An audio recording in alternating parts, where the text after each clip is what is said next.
Okay, we are here for the final collegiate power rankings of spring 2024. And it was quite the season. So, first off, we have our quadruple crown winner. They won everything. Did they actually win every single tournament ever? No. But they won effectively the four majors. They are Team Collegiate Overwatch, whatever you want to call them, and that is the Redbirds. Woo! Good for them, ISU. So, as we can look across here, the big thing that just wrapped up was the ABC tournament. It started super late this season, and it was only 8 weeks of Swiss, but we did have that wrap up. We can see our champion there is ISU with a 4-2 run back from the lower bracket here. So good on them. That's going to be the biggest, most important win you can get in a season. But if we look back at CECC, which is probably the second biggest thing, it's kind of like third party nationals because it gifts an invite or path to it from its run almost at the end of the season. Usually it actually happens after ABC, and basically all of the other leagues have a bid to it. You can see Peach Belt, NGC, AAE, MAECE, ESC, all these things have a bid to it for the winner of it.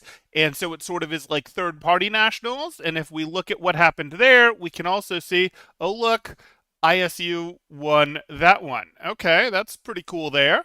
And then we'll real quickly hop across. Let's go over to NACE. And NACE, oh, look, ISU won that one. And it's a different opponent in some of these. It was ISU versus Maryville here, ISU versus Maryville here, but we do see we had ISU versus Northwood here, and we also had, this won't be there because it's not recorded well on Liquipedia / at all on Liquipedia, but they did also win NECC. So those are kind of the four biggest leagues in collegiate Overwatch, and Redbirds won all of them. Maybe Redbirds should be in the like team Overwatch tier, whatever, but I'm not building a new team for them. Yeah, so that's kind of what we're looking at there. In terms of the second best team, we're going with Maryville. I don't think that one's going to be terribly controversial. If we'd seen the Maryville from yesterday load in and the Redbirds from yesterday load in today, I think we would have seen Maryville win the championship, but we saw a better version of ISU show up and a worse version of Maryville show up. Hey, that's fine. It makes a impressive story and a really, really big accomplishment for the Redbirds to win all four things there. By the way, if there's any committee members here, I think I am in the Discord, so you guys can hop in. Why can't you chat? I don't know why you wouldn't be able to chat. That's really weird. Let me take a look. Huh.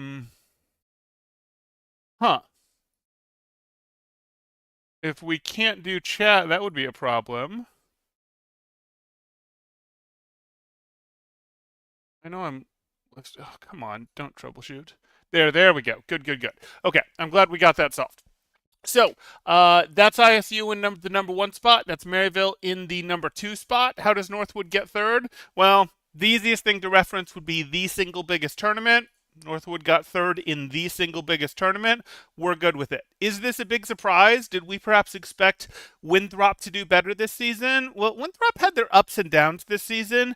They should have just decisively been the best team when they had their roster reveal, when they came in for the spring. Remember, they weren't here in the fall. They should have just had an unstoppable, basically 5 owl player roster and, the best talent that was available. And here's the new super team, but it didn't work out. They obviously had roster mania. They lost Sam, so that put Ultraviolet on DPS, and it was a question mark. It was a question mark also of how interested these players were in playing for real versus their other commitments, their OWCS teams, etc.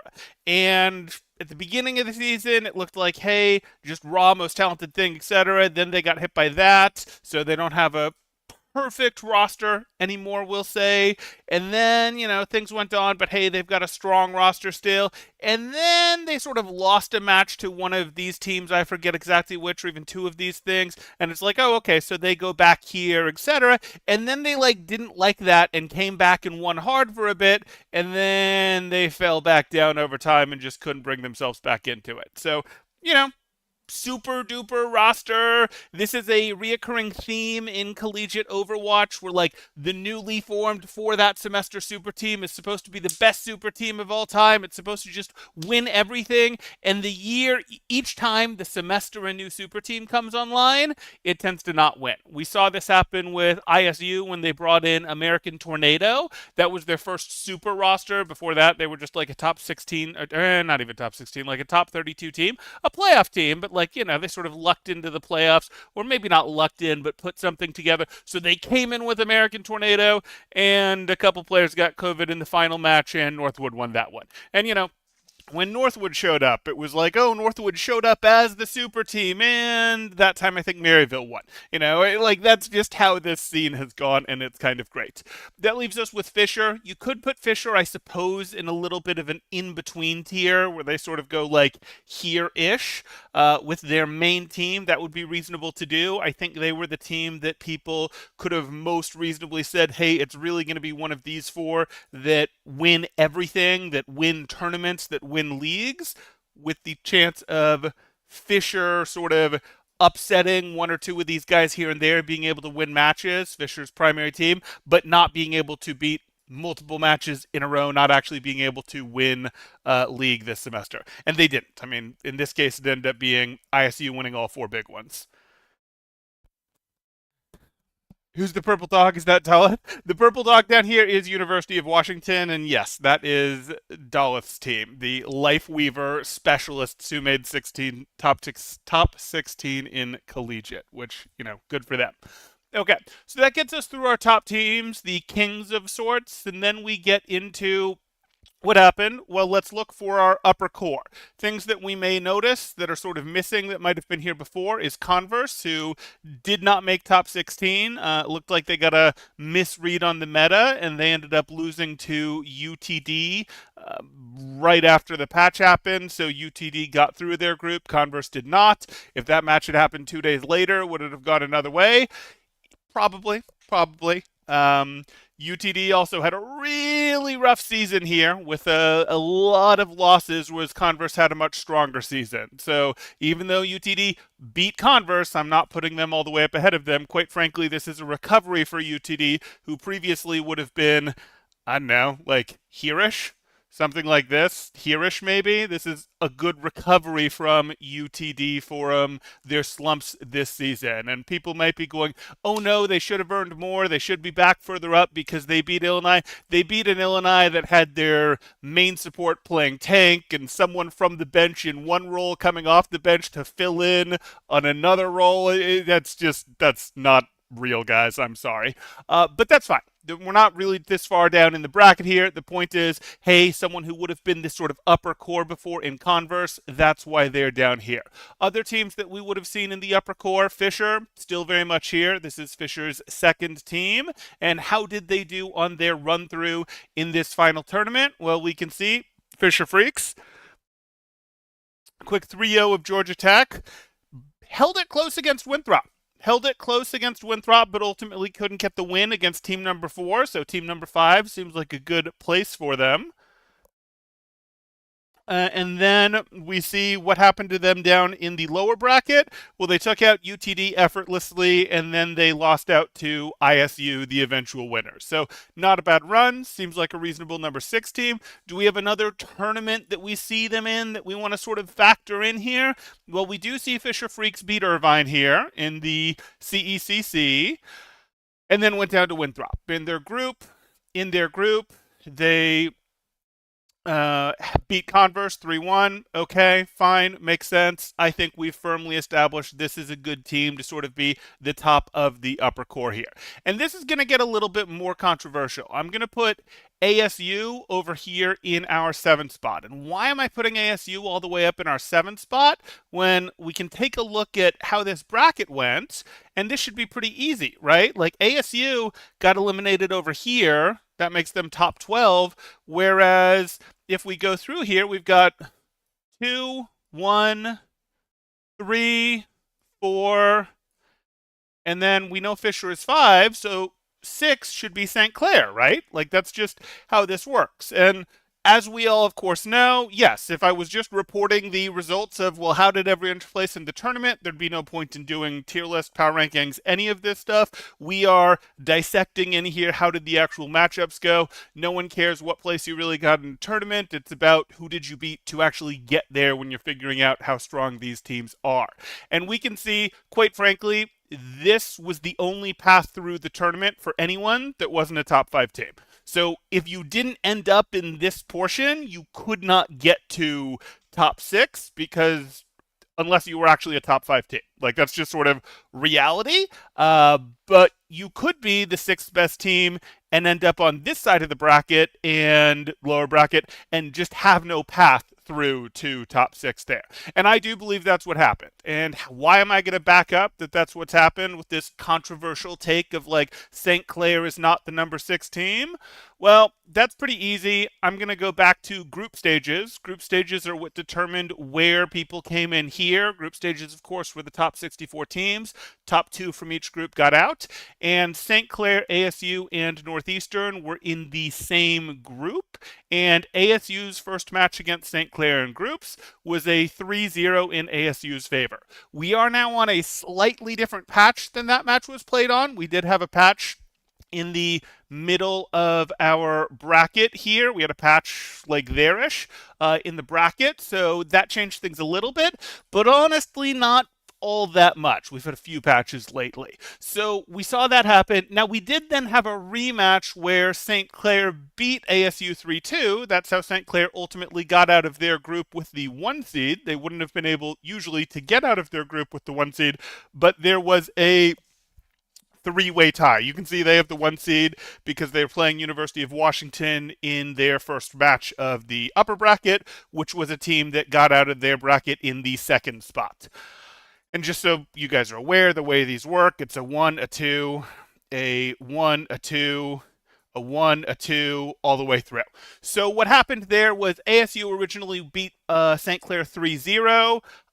Northeastern beat ASU 3-2. And then St. Clair would not take any reschedule at any time whatsoever and made Northeastern forfeit, which created a 3-way tie for the first place in their group. Tiebreaker matches had to be played. St. Clair still would not reschedule with Northeastern, so Northeastern just forfeited out at that point. And at that point, when St. Clair and ASU replayed, ASU was down one of their starting players, and St. Clair was able to eke out a 3-2 win. Usually, I would say, hey, recency matters. Most recent is the one that matters.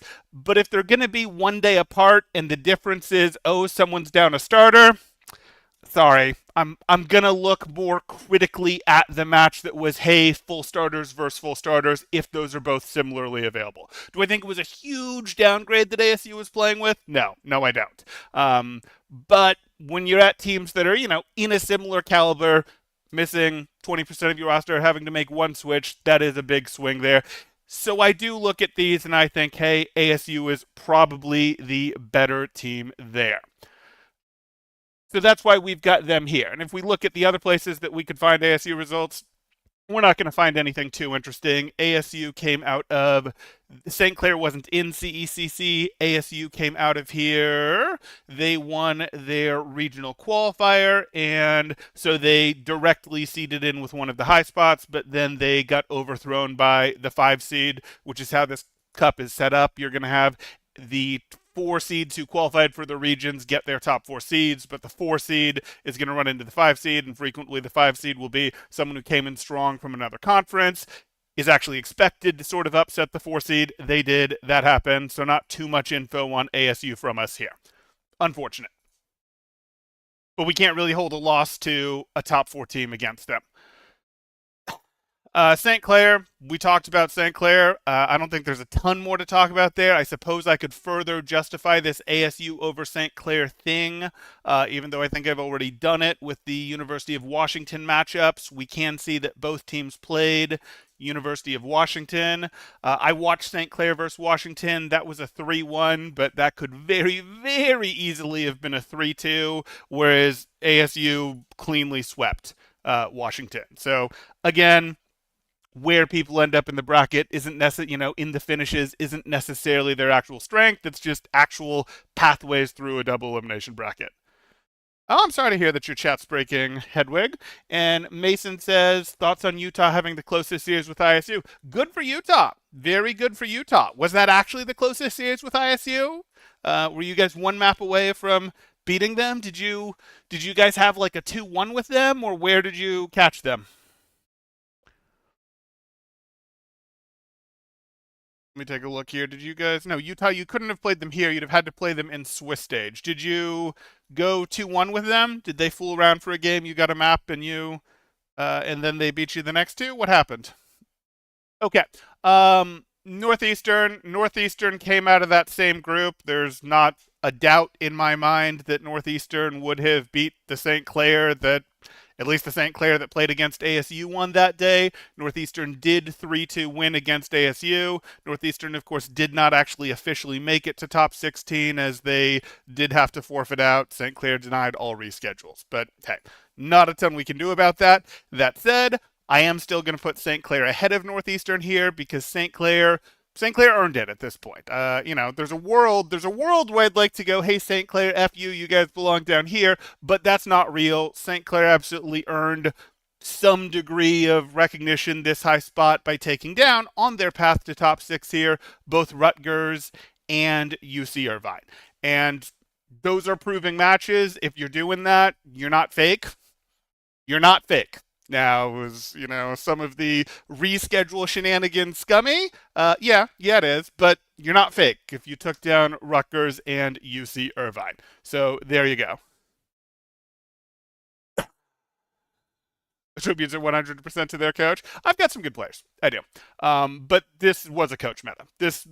This meta ended on Mauga. You could see a lot more of that on second day this weekend, final day of ABC, that the team sort of knew that the meta was Mauga until the last map or two of this where they just pretended that it was Ram and played Ram against each other. But like this was Mauga, this was Mauga, this was Mauga. Like they knew it was Mauga.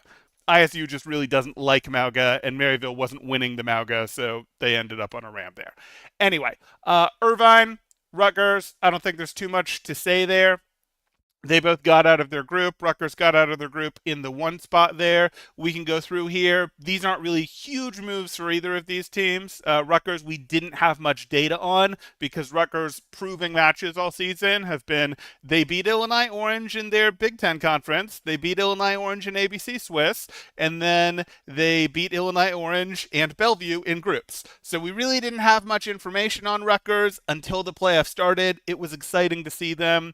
They swept University of Texas Dallas. They got a map off Northwood. Neither of these were streamed as best I could tell. Actually, might have been able to go find a pedal stream or something for this. I don't remember. But then as they fell down to lower bracket here, those were some fun ones. We saw them with their no Lucio flashpoint match against Fisher's third team there, and that was uncomfortably close. I'm going to be honest, I would have expected Rutgers to do better against Fisher's third team than that. This to not be a 3-2. That was a little bit like, ooh, we were blind to what Rutgers were because they weren't competing in much, but their roster on paper is great. They're the team that, of course, a year and a half ago went and got 3 wins against, king teams, kept getting underestimated.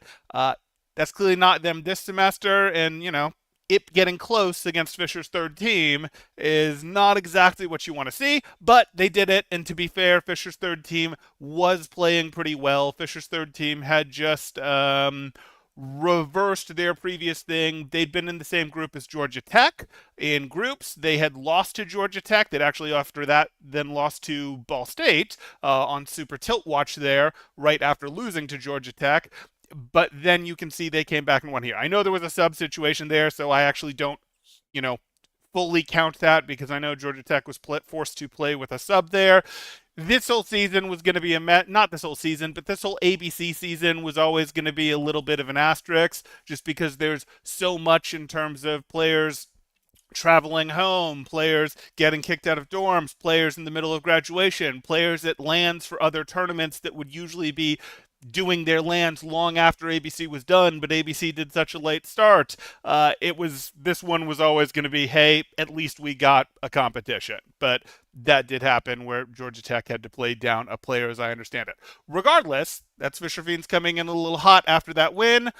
And Fisher Fiends had a better read on the meta than many of the teams here, quite frankly. So we're going to look at that and say, I can understand why that gave. Perhaps Fisher Fiends was maybe a little better than their season performance than people would generally expect for it. I can't give them that because they, again, did take that loss to Georgia Tech. So I, do have them back down here.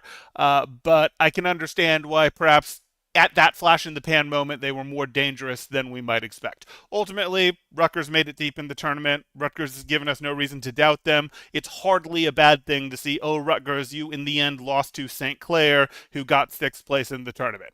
Hardly a bad finish at all. Then we get to sort of the middle of Collegiate. Illinois Orange is the other team, these two teams that we had basically no information on. They've sort of been only rated against each other because they played each other 3 times. Their only other meaningful thing until playoffs was, oh yeah, they both beat Bellevue in groups. And that was interesting, exciting, whatever you want to call it. I could do the Fisher Esports tier break. Putting Fisher here in the Habsy place would be fine. I just didn't feel like it. These were the only 4 that had a shot of really winning. Fisher could have upset any one of these, perhaps, but they weren't going to be able to beat multiple of them to get through. That's just being real. Ultimately, quadruple crown winner Redbirds wins the season. I could even have them up in their own tier as a result. I don't think an own tier makes sense, though maybe, because they did get 4 big league conference championships there this season. I just think, again, yesterday, quite frankly, if we had yesterday's ISU and yesterday's Maryville, Maryville would have won. But I think it's a better story that Redbirds won this time. We were down on Illinois Orange. We can see what happened to Illinois Orange. Why do I have them rated so high? They came in here. They lost to Northwood. They lost to UTD. UTD hasn't looked good this season. Why am I still not just, why do I not have UTD higher? Why do I not have Illinois lower?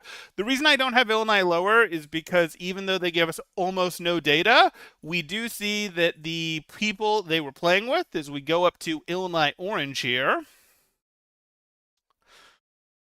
this is a support player who was playing tank for them. They did not have their tank. And then they had to bring in one of their DPS players to play support. And at that point, you've effectively got 2 subs going, and it's just messy. And okay, yes, at that point, they lost to UTD 3-2. I don't care. Like, it is a huge thing to be like, we're moving our support to tank and we're bringing in someone else to play support that is actually usually a DPS, but like, that's just not your team anymore. So if they played again tomorrow, I'd expect that they'd be able to run their real roster. I think what was happening is their tank was on a plane traveling home, something like that, scheduled long ago, I'm sure, and you're just kind of stuck at that point. That's a shame, but, that happens. I try to rank teams based on, in general, the expected full-strength roster showing up. If you are down one person and you lose to a team 2 or 3 tiers below you, yeah, that's a problem, but that's not what happened here. This was, hey, yes, when they had to move 2 players around, they lost to a respectable team. Okay. So then we move on from Illinois Orange here. Converse. Converse also did not make top 16. Unfortunate for them. I think they got a poor read on the meta right as the meta shifted here. They would have been expected to get the number 2 spot out of their group, but they lost to UTD.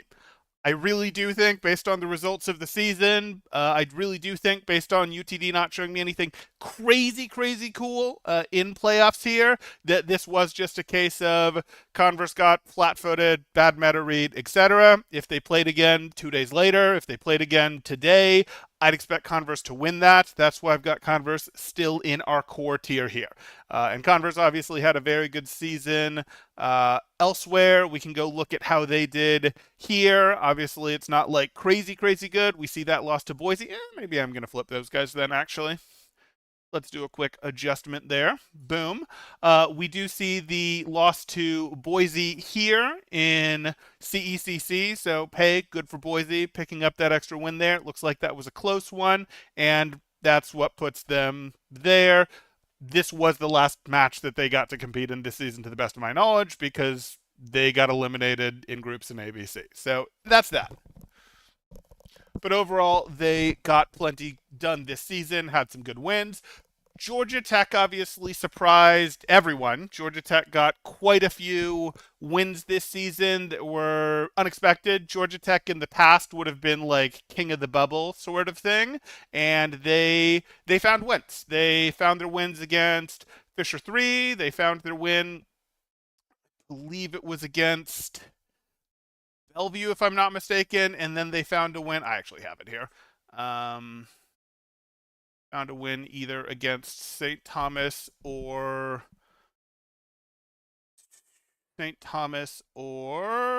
sorry.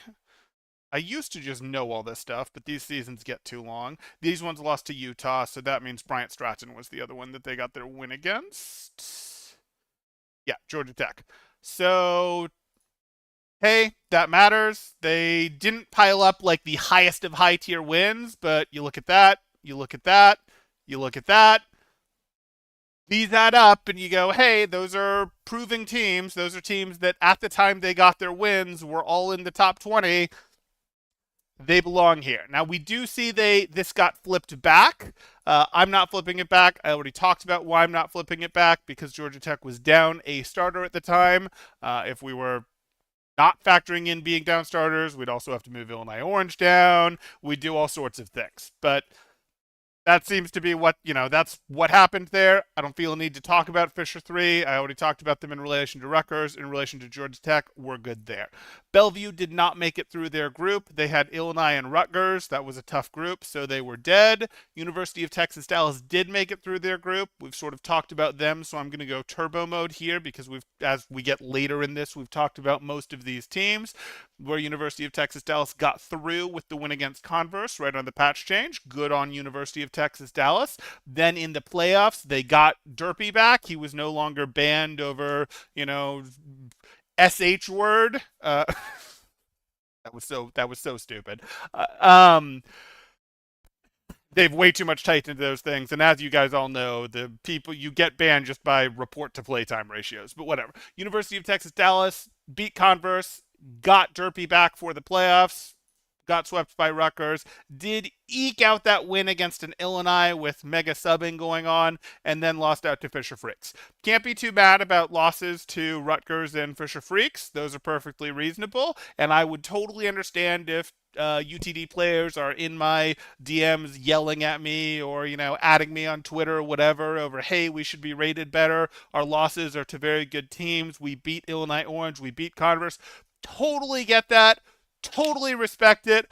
I'd have needed to see you beat Illinois Orange more firmly. Like, honestly, if Illinois Orange has to do that sort of player moving around, I'd have needed to see you beat them more firmly for me to be like, yes, I'm going to ignore some of the mistakes of the month before Converse or the 2 months before Converse sort of thing. And that's not me saying like, oh, this is a totality of your season ranking. It's not. It's what the teams look like at the end of the season.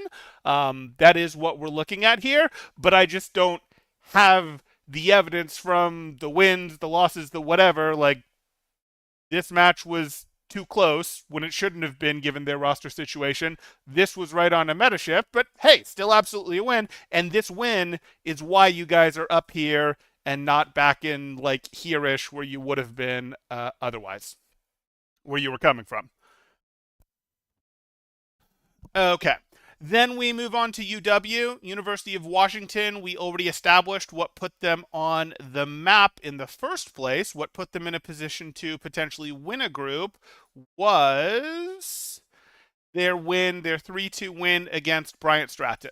So that's what sort of got them through Swiss into a group that they could, or maybe actually they had to do that.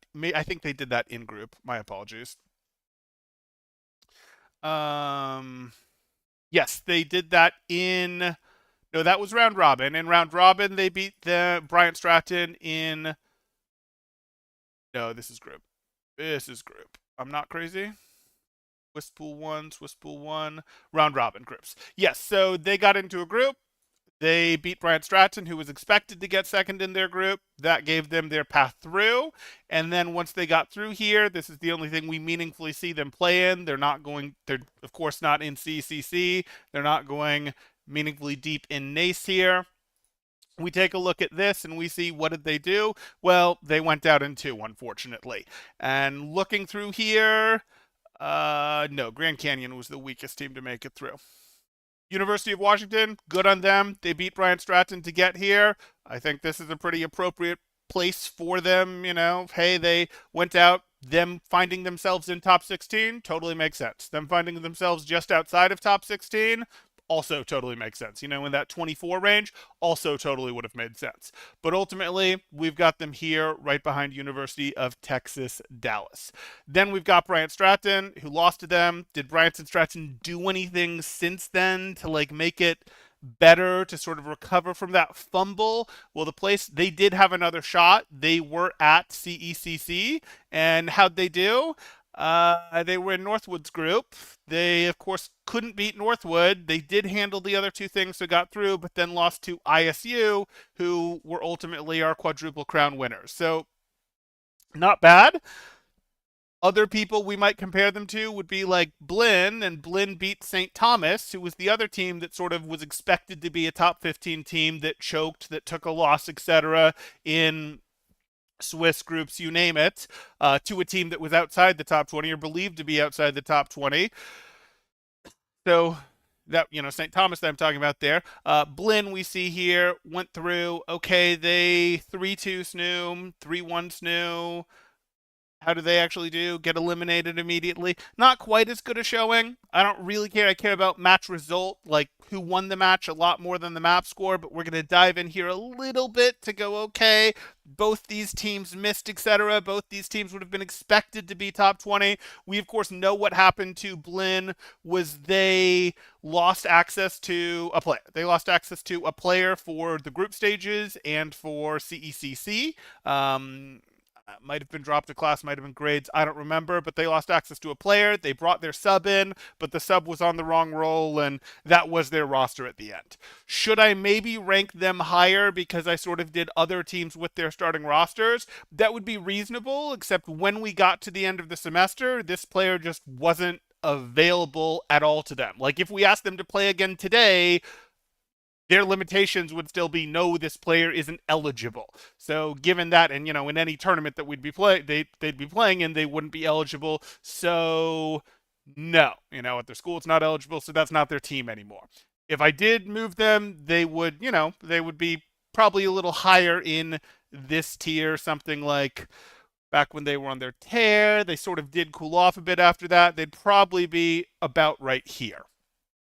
St. Thomas didn't find redemption. They missed as the Shikigami core in OWCS for Group 2. They never seemed to mentally recover, care. Maybe they, just got lucky with that OWCS group. Who knows? And then in Collegiate, they, obviously took, they took an unacceptable loss there. They lost to the Blinn that was down a starting player, so that's not good. They got 3-0'd by that team. Or no, did they beat that team? Excuse me, they beat that one. Excuse me, directions are hard. And then but this was the one that lost to Utah. And Utah's okay. Utah shows up on the radar sometimes. I guess I want to flip those. Yeah, I'll flip those. Shows up on the radar sometimes. That's cool. That's something that we would want to be aware of there. Utah, you can see down here, Utah got that, upset against them. But then, no, I'm still going to go back. Sorry. Then we see, Utah got that upset, but Utah, this is the same Utah that had the four-way dance. Utah came out of the group that had these three teams and Grand Canyon. Grand Canyon's ultimately the team that got through. Grand Canyon is not a top 16 team. Sorry, guys, they're not. Any Grand Canyon fans out there? Any Grand Canyon players out there? Hey, it's cool that you made it. It's cool that you did what you needed to do in terms of you got into a messy group and you played and roughed it out and stayed like, we're going to stay on this and we're going to qualify with way too many losses in that group. What was that? 3 loss group, 4 loss group? That was absolutely crazy what we saw there. But good on you guys to win and get out. But none of these teams, we didn't have a Washington here where they went, oh yeah, we did this and we're through. This was a rough and tumble and fun to watch group. Okay, that's the 301. I know. I caught it, Hedwig. I caught it. Thank you. I appreciate it. And then we go through to GCU. We just talked about them. They won out in the messy group where 4 different teams had a win-loss circle with each other. 3 losses gets out of the group, etc. That's not normal. That's not normal. Grandview, of course, almost made it. Grandview was in the group with Fisher's third team and with Georgia Tech, but ultimately couldn't do it through there. We are firmly in the bubble at this point. Firmly in the bubble. In fact, sorry, guys, I am going to make one more thing there. I know these teams didn't. This team made it through, and these two didn't, but these two have proven more.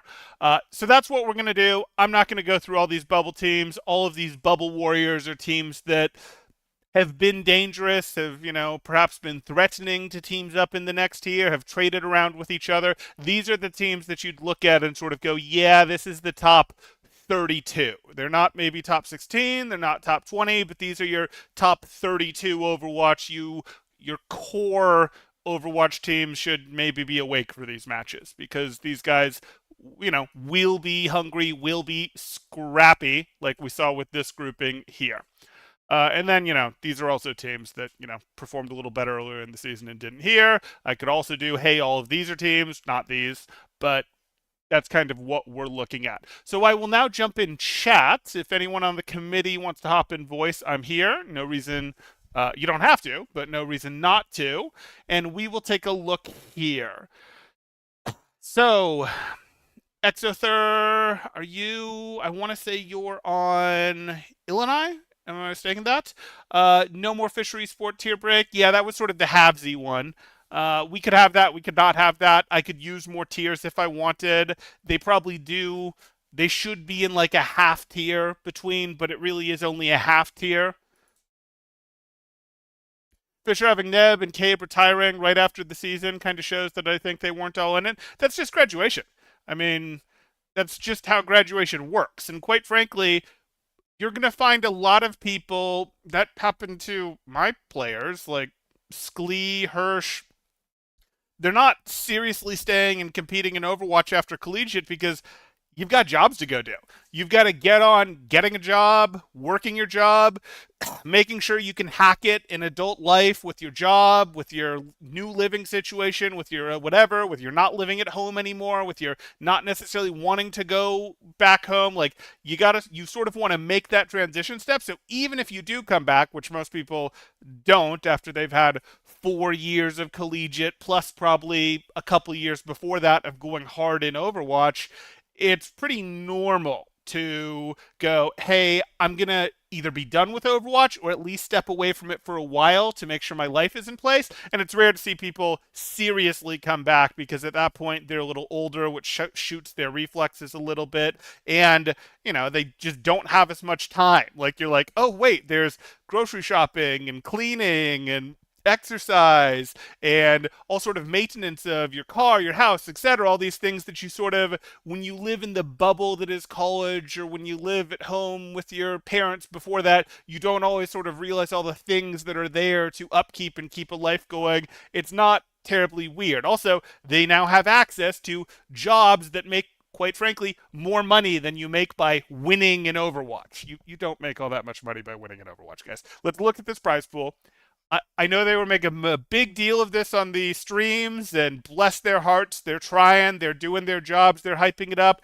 This is cool. This is the prize pool. This is roughly what it's looked like, 25 or 24 to the first place team. That's what it's looked like for years. I'm so glad that that Blizzard has effectively offered this $75,000 pool, that's great. But think about the number of hours that you put into Overwatch. This is not a knock on Blizzard. I could knock Blizzard for other things. This is not a knock on Blizzard. Think about the hours that you put into scrims, that you put into training on ladder, and you can say some of that is fun, but a lot of you are long past the point of fun. Some of you are just in the point of habit, of the I don't know what else I'd do with my time. But if you suddenly fill that with something else, well, you do have something. And quite frankly, with the number of hours, even at the top, even if you're winning this much money and then you're splitting it 5 to 7 ways, it's really not. It's less money per hour than you'd make flipping burgers. Now, it's probably more enjoyable to you than flipping burgers, but it's a lot less money per hour than you'd make being a park ranger, coding, like these things that you might now be qualified to do that now that you've graduated college. Anyway, why did I just drop BSC? I think I moved them back. We were talking about the UST, Bryant Stratton, etc. thing. I moved them back. Yeah, you were from IWU, Illinois Wesley. Good. I'm glad I remembered that correctly. I don't think we've played you guys in forever, but I am aware of you. That's why you're in my Bubble Warriors here. You guys are frequently like win champion division or whatever in NECC. I think this time you were Legends division, but you were never going to be able to hang there. Sorry, truth. But let me know if I'm wrong, Hedwig, and you think I just tanked BSC. I don't think I did. I think I've got them in the right place. Illinois couldn't pull an us. Okay. What else do I have here? The economy is pretty awful. Lots of people can't find jobs. The economy is pretty awful, blah. Lots of people can't find jobs. That said, they can find jobs if they want to do the burger flipping, barista, etc. thing for the most part. They can't necessarily find professional jobs, as we see tech recession, as we see media recession, as we see advertising recession, they can't necessarily find white collar jobs, but again, you make more money per hour flipping burgers than you do even as a very good Overwatch player. I guess I could, do a military sponsorship thing here and point out you make better money enlisting in the military even without a degree than you do playing Overwatch. You do. It's not a great deal with inflation and how that's happened, but it's a way to guarantee your 40 hours, etc. Anyway, so me when I'm an addict. Yeah, that's the thing. That's the thing. Overwatch is a vice for real. I hear you. Okay, what else do I have? It's easier to go 2 more years in debt than getting a job. No, blah, no. Don't lead them down the dark path. Don't lead them down the infinite student loans. And surely the reason that they're not getting accepted for their current job is because they don't yet have a master's degree. When no, like actually, it's just networking. Getting jobs is mostly networking. If you're vastly overqualified for a job, sure, you might be able to do it on resume power, qualifications, etc. But most of getting jobs in the real world is networking, and you should be networking in college, and you should be networking, into your industry, but you should also be networking through your existing network, who you know, what your, friends, who your friends know, who your parents know, like all this stuff. You should be networking to find your job. And that's why when a Neb or a Cabe graduates, I hope that they've got good, I hope that they've got good jobs ahead of them. There's a lot less of those burger flipping jobs in your state. I know, blah, I know. They did the whole thing, unless you're Panera Bread. Unless you're Panera Bread, and if you still single, no, they changed that back too. But yes. Okay. Nah, NECC with 16 slot legends is rough because there are like 12 really good teams always in there, then just 4 bubble teams that bounce between champ and legends. Well, I don't think you actually bounce, do you? Because don't they do a bottom 4 relegate, top 4? Actually, last season it wasn't top 4, it was like top 16 promote into a effectively trials tournament that was all weekend long and a crazy number of matches. I don't know if that's what they're doing again this time, but that's what they did going into this last semester, I remember. And that's fine. It's okay to have some teams that just aren't quite there. You could also build a middle division. You could build a more permanent version of this division if you wanted, and maybe that's the right answer. But it sort of becomes a, well, what solutions exactly do we need NECC, NACE, etc. to build? Quite frankly, we just got Supers and Legends divisions. I know that's not going to feel like it to people who just entered the scene within the last year or two, but really we did just get Legends and Super division. Super Conference is literally started this last semester, and Legends Division was maybe a year before that, maybe only a semester before that. So, like, we just got these things that finally saved these top teams from having to go, oh my goodness, we play all season in a league and we get one good match in the regular season, and then in the playoffs we get 4 or 5 good matches if we keep winning.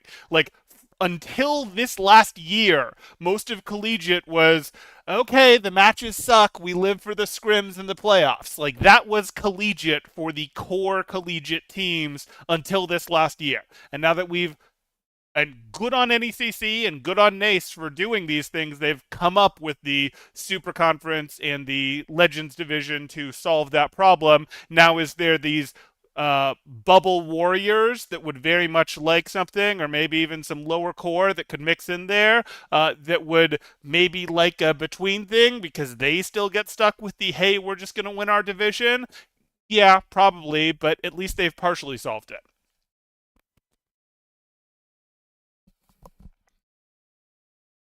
Okay. 90% of the people competing don't see any money. More than that. Yeah. Remember, there were 350 teams, almost 400 teams in this last ABC, and there was no money for anyone except the top 16. And same thing if we go over to the Commissioner's Cup. Let's see how they did their prize pool splits. Only for the top four, and more than 20 teams competed because there were the various qualifiers. There were the various qualifiers: East, West, North, South, military. And if we went over to NACE, sure, but this fed in from, this might have even fed in from a different divisions, bunch of different divisions, but it was at least Super Conference and Varsity Premier. It might have fed others in too, and in the very end, top four get something, and there were way more than 17 participants when you include, you know, all of Varsity Premier, for example. Like, that's yes, less than 90% are seeing any winnings, or less than 10% are seeing any winnings. If you have 5 players, you get all the money. That's 5K player for a tournament that lasts like 3 months. That's 20K a year, I guess, presuming you can win the match every 3 months. And if you ever miss your entire financial planning, if you ever mess up and lose and get second place, your entire financial planning, etc., collapses.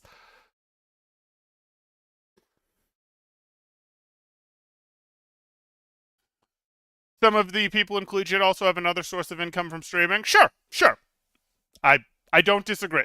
But streaming is also in some ways, streaming in a continuously profitable way is also kind of winning the lottery. And it's not completely winning the lottery. There's things you can do to become more entertaining, to, get a better following. There's absolutely work you can do to get better, but things like XQC, where XQC became, the biggest streamer for a while, well, there was some luck there. So there was absolutely some work that he put in terms of he developed a personality that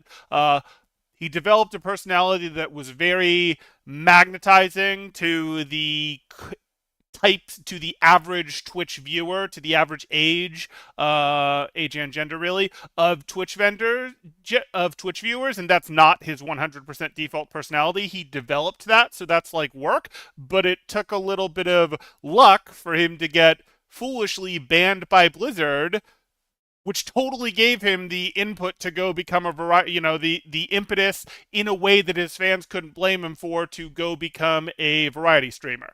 And, that's just the XQC example because he's someone that people will know in this scene, but that was a little bit of luck. But it's also a little bit of luck to, does someone catch that big raid? Does someone, just happen to hit the right timing? Can they do research to figure out when their category is low on viewership or when the other big streamers are off and that's the block that they chose to get? Yes, there are things that they can do, but that's not a reliable thing. The burger flipping is The burger flipping is safer than that. A lot safer and a lot higher likelihood of reward.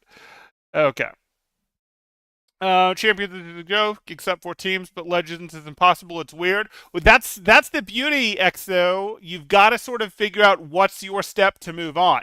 You run into that thing of you got to make sure you're finding the right scrim opponents to continuously challenge yourself without you just getting run over, and then you've got to go find where the matches that this happens. And like for a team that is feeling like Kentucky, the Kentucky tournament has been a good example of this, where Kentucky tends to have historically a lot of like 15 to 25 teams in there, and that might be what you're looking for. That those would be teams that are a little bit ahead of you. 15 to 25 is going to look, I don't know, something like this. That's going to be a lot of teams that are a little bit ahead of you, and that could be really good to mix it up with, but you have to find a way to not go out in 2 or 3 matches because you want the matches, so you got to make sure your scrims are good. It's hard work. I mean, teams don't just move from here to here. That, I mean, that's almost impossible, but teams don't even move from like here to here without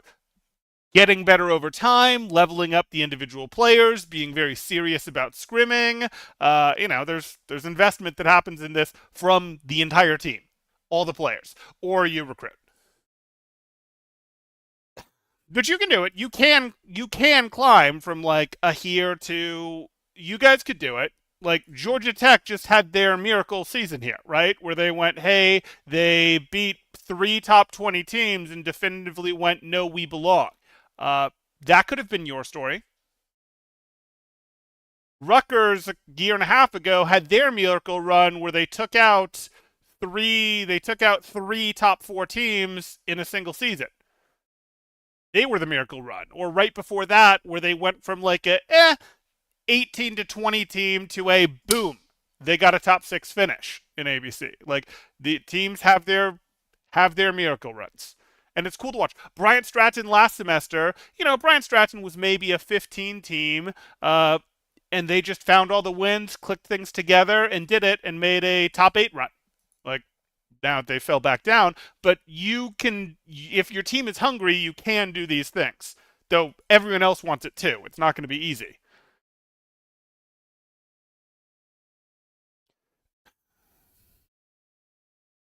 Actually, the military can be pretty great if you want to be a doctor or a pilot. It can be. The military can be good if you, I mean, a very reliable, is this a military sponsored stream? A very reliable path through, a very reliable path to be successful in life is high school,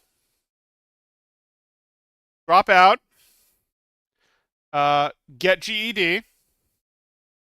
People aren't going to like this. Enlist. Don't spend your money on stupid stuff. Save it. Seriously. You get 40 hours. Don't spend your money on stupid stuff. Don't go buy a ton of video games. Don't develop a drug habit. Don't go drinking a lot and partying, etc. Literally just save your money. Use what you have to go to college for a STEM and a STEM field, but really one of the super effective ones would be, quite frankly, nursing. That would be one of the ones where you can get through very quickly. Use that the government is paying for your education because you did time in the military to go get nursing. Nursing is pretty fast, and then you get to re-enlist in the military as an officer, finish out your 20 years, and then you're young, quite frankly, when you've finished out your 20 years, and you are in a situation where uh, you're young, you finished your 20 years super early, but because you finished your 20 years active, you'll continue to get paid. You finished your time as an officer, so the benefits look, pretty reasonably good there.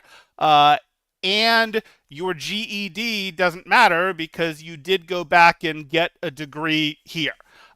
It is hard not to be upper middle class if you do that and you follow these steps. Now, there's a few challenges in here. You do have to get a STEM degree. You do have to not spend money here when you sort of feel like you want to de-stress, spend money, and you have to not get kicked out, which is a little harder on the officer track because they do promote or perish stuff, where you sort of have fewer and fewer options for things that you can do as you stay in the military and move up the ranks there as an officer. But that's a very reliable path to it's very hard to screw up your life if you do that, assuming you don't die. Okay. Streaming, $2 an hour is awesome. Hey, backstab bud, $1 being more realistic. There's things you can do to get better at streaming to increase your odds, but yes, there is also a lot of, hey, I mean, we can pull up the Overwatch category, and maybe that's the problem. We're pulling up the Overwatch category, but we'll do this. Let's pull up Overwatch.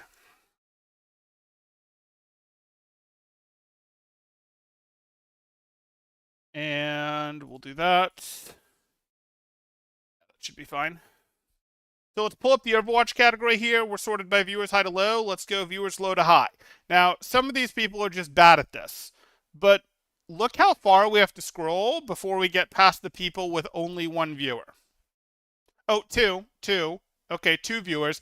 You're not doing anything. The two viewers isn't any degree of consistency. You really do need like 7 or 8 viewers in your stream constantly before you can sort of effectively stay on and use your audience in any way to be an interactive streamer as opposed to just constantly sort of generating content for no one to feel like you've got anything going here. And how far do we have to get before that happens?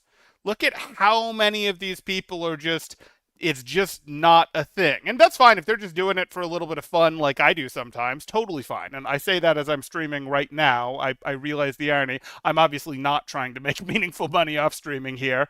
Let me jump back to this and that's I never really was, but we look through this and oh, we're almost up to the point at which okay, here. We're now at the point where maybe they can do something with this and sort of continue to grow this. And this doesn't mean that 2 months from now they're going to average 100 viewers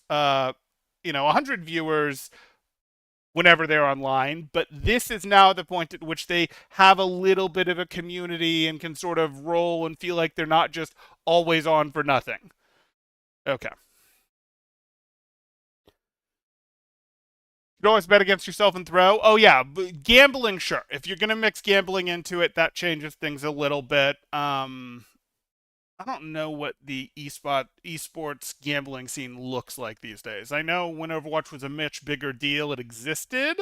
I don't know if the matches are actually tracked on gambling sites these days.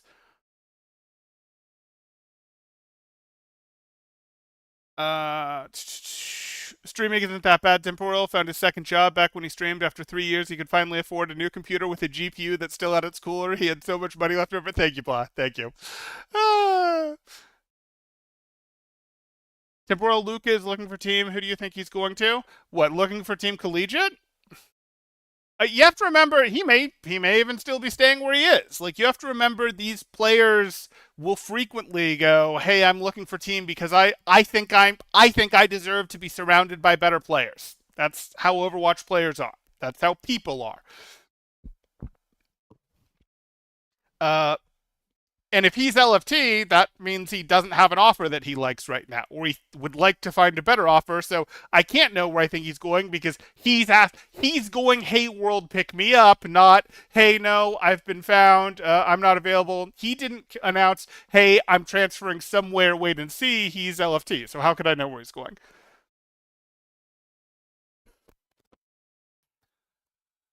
Looking for Team Collegiate. Yeah, I get it. Straight back to Fisher. That would be my strongest guess. Yes.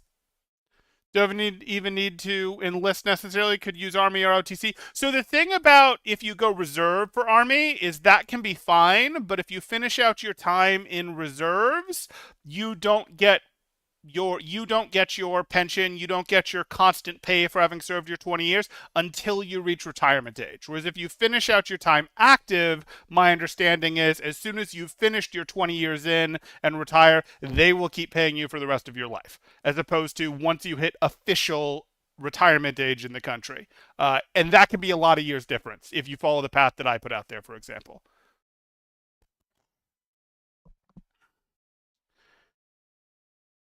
It's channel points now? Okay. But ROTC, that can be a great way, and that can also be, hey, to avoid the promoter perish problem, that can be another way to finish your 20 years. Again, it means you then have to wait before you collect at the end, which means less years of collecting, which means less years for you to invest that money, for that money to continue to grow, etc. But still absolutely valid and not at all a bad idea. Is it better to be on the bad person on the team or the good person on a bad team? Depends what you want to try to do. If you are trying to get better, you do not want to necessarily be the best person on your team. You would prefer to be on a team where there's a couple players better than you if you're actively interested in getting as good as you can possibly be. If you were trying to be comfortable, show off, hell, even if you're going, hey, you want to, and this is a bad example and Overwatch isn't the place to do it, but like if you want to get better at something, if you're hungry, if you want to go, hey, I want to do better, it's better to be at the mid or lower portion of the pool with the bigger portion of the pool over here. If you go, hey, I want to be a little more comfortable, or hey, I want people to be impressed by me, or hey, I want girls to like me, it would be at the top of the pool that you're in. That's how the world works for the most part. Now, Overwatch isn't actually a great place to go, oh yeah, people go do this to get girls to like you. You should figure that out in something that's a little better gender divided, etc. And also doesn't blow up. We talked about how little money there is in Overwatch. Okay. Looking at that, so I think we covered everything here. Does anyone have any final thoughts, questions, things, objections to placements on the list?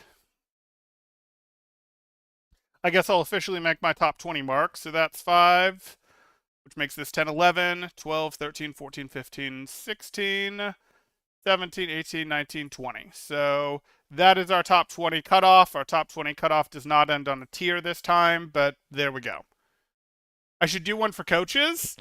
I mean, there's not that much work to do. For coaches, we've got Wheats over here.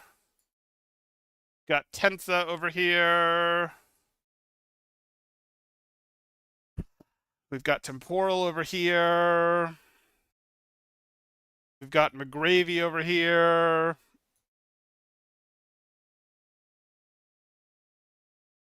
I'm blanking. Is it Light? I think it's Light over here. I'm totally blanking on Maryville's coach because they had their hand off. Is it Unter? Unter, yeah. Um, Converse used to have a good coach. I don't think they have anyone super relevant anymore, though maybe that's blasphemy on my part. Let's go check. Uh, let's go to Converse.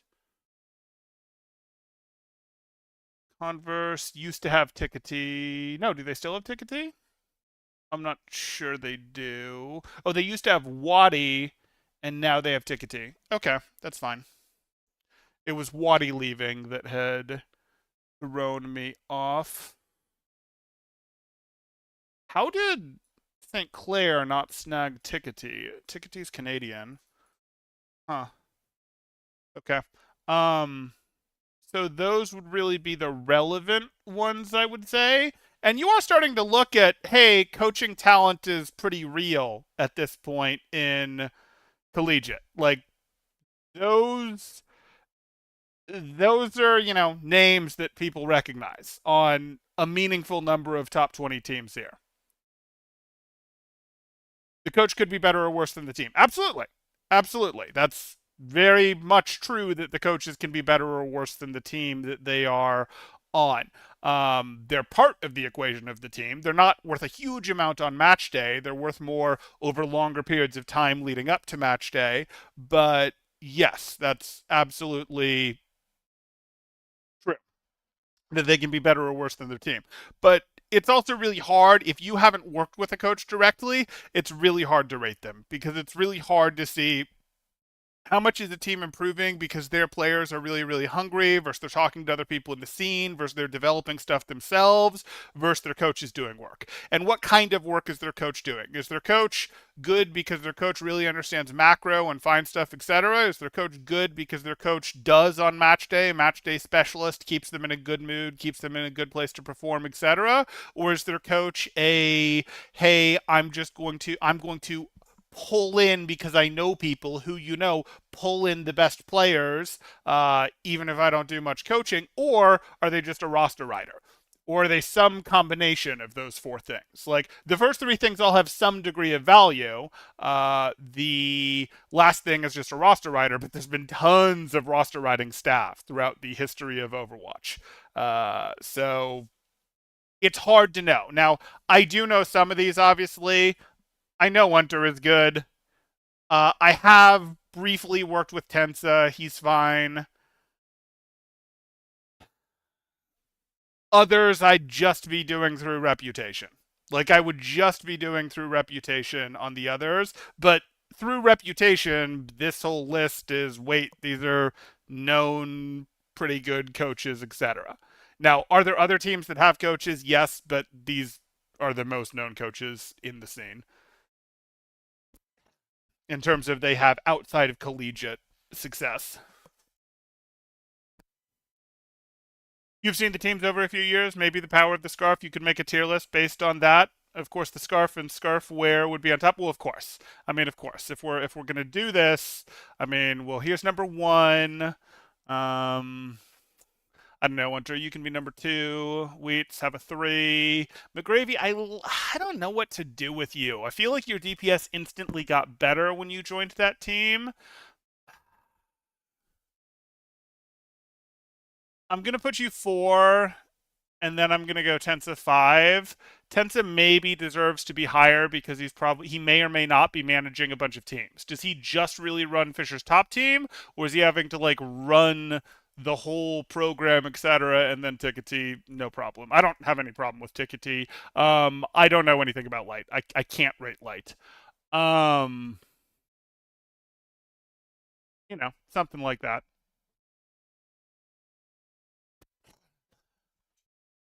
Okay. That's going to do it. I hope you guys have enjoyed. I think we're just drifting at this point. It's been fun. Final power ranking stream of the season, and I look forward to next season. Let me know in the comments what if you're on a team that is losing players or has a great pickup coming in the fall that you know about. Let me know how your team is changing. Are you graduating two, but you've got a great pickup and so coming in? Are you graduating four? Are you a complete junior roster? Like I think I was speaking earlier with Rutgers, and that's a team of juniors. I think Georgia Tech all has a year left as well. My team has a bunch of players that could leave in the spring, but not right now. Maybe some of them will kick off now. Who knows? Let me know. We obviously know Fisher. We talked about them losing two of their players. We know Northwood is losing a couple players. I would be shocked, and I do mean shocked, if this program stays together in its current form. Maybe they'll field a team. Maybe they'll field a team with lots of known players, but I would be shocked if it's even three-fifths in terms of the current players there. Even three of the five players that are currently there are on it. See you guys. But leave your comments. I want to know. That'll be fun. Peace out, guys.